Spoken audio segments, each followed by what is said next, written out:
ဒါကတော့ကျွန်တော်တို့လက်ရှိပေါ့ဗျာလက်ရှိကျူတဲ့ငပိပေါ့နော်ငပိဒါဆိုလို့ရှိရင်ကျွန်တော်မြန်မာလူမျိုးစုသိပါတယ်နော်ငပိလေးကြည့်လေဗျာဒါကျွန်တော်တို့ငပိကို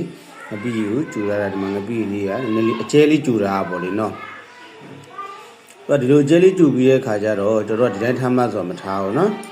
ဒါဆိုကျွန်တော်တို့ဒါမှခဲညင်တီလေးခဲညင်တီအနစ်ကလေးနဲ့လေထည့်လိုက်ပြီးတော့လေလို့မနော်အနစ်ကလေးခဲညင်တီလေးပြုတ်ပြီးတော့ထည့်လိုက်တာ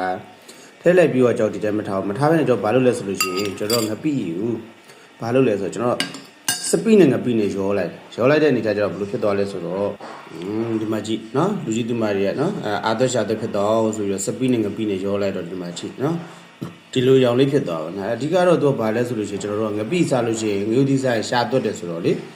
အားကြောင့်ကျွန်တော်တို့အာသွတ်တော်ဆိုပြီးဘာလို့လဲဆိုတော့ကျွန်တော်တို့ကစပိနဲ့ငပိနဲ့ရောလိုက်နော်ရောလိုက်တဲ့လူမျိုးလေးဖြစ်တာနော်အဲ့ဒါကျွန်တော်မှွေလိုက်မယ်နော်ကျွန်တော်တစ်ချက်မှွေပြရမယ်နော်စပိနဲ့ငပိနဲ့နော်စပိနဲ့ငပိနဲ့ရောလိုက်တော့ဘယ်လိုဖြစ်သွားလဲမကြည့်မယ်နော်နော်စားခြင်းစပွဲလေးဖြစ်သွားဒါလေးကိုထမင်းလေးမှလည်းလေးတို့မြုပ်ပြီးတော့နော်စားလိုက်ပြီးတော့စားလိုက်မယ်ဆိုလို့ရှိရင်တော့ကျွန်တော်တို့ကဒါလုံးဝအာသက်ရှာသက်ဖြစ်တဲ့နော်ငယ်ဟိုတော့လွတ်တော့မယ်အနေထားတော့ရှိတယ်ဗျာနော်အဲ့တော့အာသက်ရှာသက်ဖြစ်စေဖို့စပိနဲ့ငပိရောကြစို့ကျေးဇူးပါ